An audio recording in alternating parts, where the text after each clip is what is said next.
আল্লাহ ভাগ্যে যা রাখে তাই ঘটে। এটা কৌতুকের মাধ্যমে খুব মজার একটা জিনিস বলি, হ্যাঁ, মন দিয়ে শুইল। আচ্ছা। আল্লাহ আজরাইল রে 50টা নামের লিস্ট দিচ্ছে, যে এই 50 জনের নাম, 50 জনের জান কবজ করে আসো।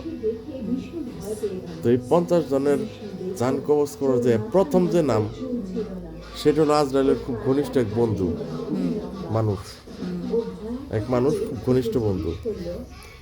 তো আসছে, আইসা বলতেছে যে বন্ধু, আল্লাহ তো প্রথমে তোমার জান কবজ করতে আসছে, তাহলে কি করবো?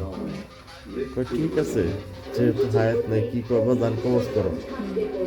তাহলে যে কাজটা করো, আমি তোমার চাটা খাওয়াই, চাটা খেয়ে তারপরে জান কবজ করো। তো আজ একদম ঠিক আছে, তুমি চাটা দাও। তখন ওই লোকটা চাটা বানিয়ে নিয়ে এসে আজরাইলে আজরাইলের দিয়েছে, জন্য। দিছে দিছে আজরাইল চা খাইতেছে। ওই সুযোগে করছে কি, নাম প্রথমে কাইটা শেষে লিখছে, যেন অন্তত 50 জনের পরে যে মারা যায়। তো আজরাইল চাটা খাওয়া শেষ করে যাচ্ছে, বন্ধু, তো তোমার তো জান কবজ করা দরকার, তোমার প্রথমে নাম, আবার তুমি চাটা খাওয়াইলে,